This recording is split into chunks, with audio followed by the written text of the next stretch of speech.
You could feel the studio tighten the moment those words landed, not because people were trying to be dramatic, but because it's one of those phrases that carries a whole country's worth of lived experience.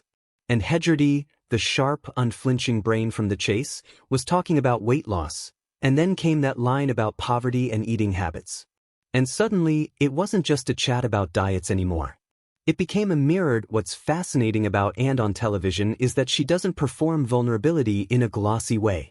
She has that very British, very dry honesty, the kind that can make you laugh, and then 2 seconds later, make you sit back and think, hang on, what did they really mean by that? And on a show like Good Morning Britain, where the mood can flip from light to heavy in a heartbeat, that kind of bluntness is combustible. Not in a nasty way. In a human way. Because here's the thing, when a celebrity shares a weight loss secret, audiences are already on edge. People are tired of miracle narratives. They're tired of being sold a tidy before and after that ignores reality. So when And speaks, viewers aren't just listening for tips, they're scanning for truth. For something that feels less like a headline and more like a confession. And I think what made this moment so talked about wasn't only the claim itself, but the emotional clash it created in the room. You can almost picture the presenters doing that quick mental calculation live on air. Do we challenge this? Do we clarify? Do we let her finish? Because live TV isn't just what's said, it's what hangs in the air afterwards. The pause. The little breath.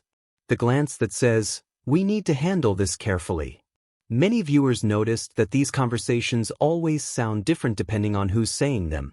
If And is describing her own experience, her routines, her mindset, what helped her, that's one thing. But the second you shift from, this is what I did, to, this is what people do, it becomes social commentary.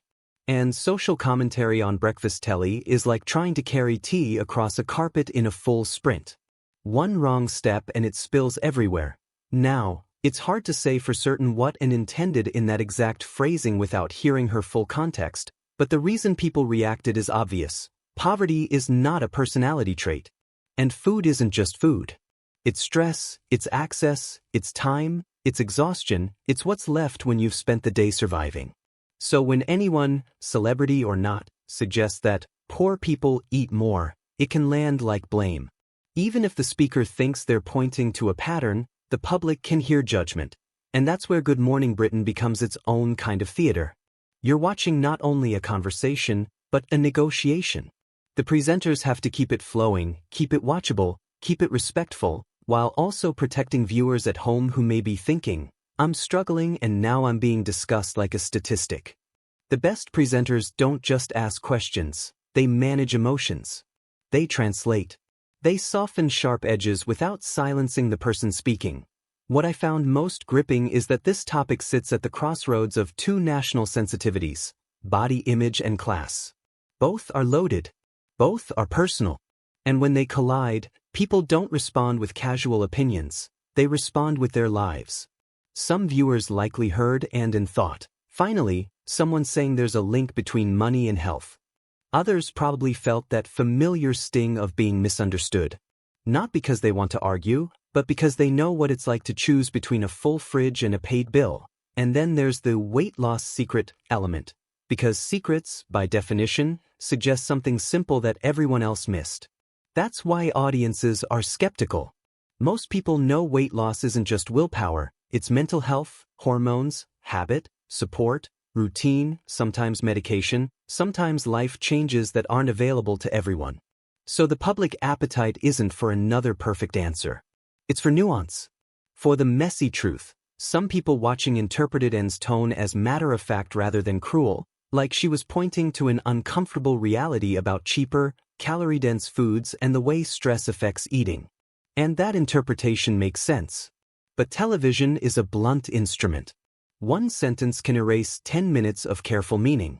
The internet doesn't clip context, it clips impact. And impact is what travels. You could almost predict the next phase after the segment ended. The clips, the tweets, the comment sections dividing into camps. One side saying, she's right, stop being offended. The other saying, that's an ugly stereotype dressed up as truth. And in the middle, loads of people who don't want to fight, They just want someone to speak about poverty without turning it into a moral failing. What stayed with me is how quickly a conversation about one woman's body can become a referendum on everyone else's lives. That's why these moments go viral. Not because viewers love drama for drama's sake, but because we all recognize that feeling of being talked about instead of being understood, and maybe the real story here isn't N's weight loss at all. Maybe it's the way daytime television keeps bumping into the same hard question. Can we talk about health without shaming people? Can we talk about poverty without simplifying it? Can we let a guest be honest, while still protecting the audience from careless framing? Because perhaps what stayed with viewers wasn't only what was said, but everything left unsaid in the seconds afterwards. The bits the camera didn't narrate. The tension you could feel through the screen. So I'm curious, when you watched that moment, what did you notice? Did it feel like a harsh truth, an awkward misstep, or something deeper happening in that studio?